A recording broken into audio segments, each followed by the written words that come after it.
եք կարծում, քանի որ նախկինում եք խոսել անկախության հռչակագրից, եթե նոր սահմանադրություն ունենանք, անկախության հռչակագրում հղումը նախաբանին կպահպանվի կամ պետք է պահպանվի ըստ ձեզ, թե ոչ։ Գիտեք, ես 2000,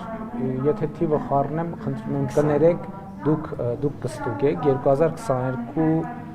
կամ 23 կամ նույնիսկ 24 թվականի անկախության հռչակագրի օրվա իմ ուղերձում ես ասել եմ, որ իմ կարծիքն այն է, որ ուսումնասիրելով անկախության հռչակագրի տեքստը,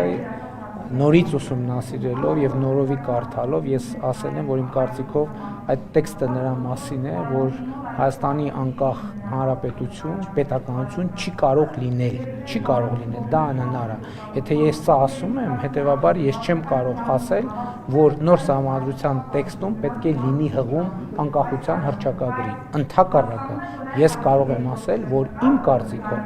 նոր սահմանադրության տեքստում չպետք է լինի հղում անկախության հռչակագրին, բայց ելի ուզում եմ ասել, որոշողը Հայաստանի Հանրապետության ժողովուրդն է, իհարկե փաստարկներ կողմ եւ դեմ փաստարկներ բերողը քաղաքական ուժերն են, քաղաքական առաջնորդները։ Դա դիրքորոշումն է, որ այդ այո, դա իմ քաղաքական դիրքորոշումն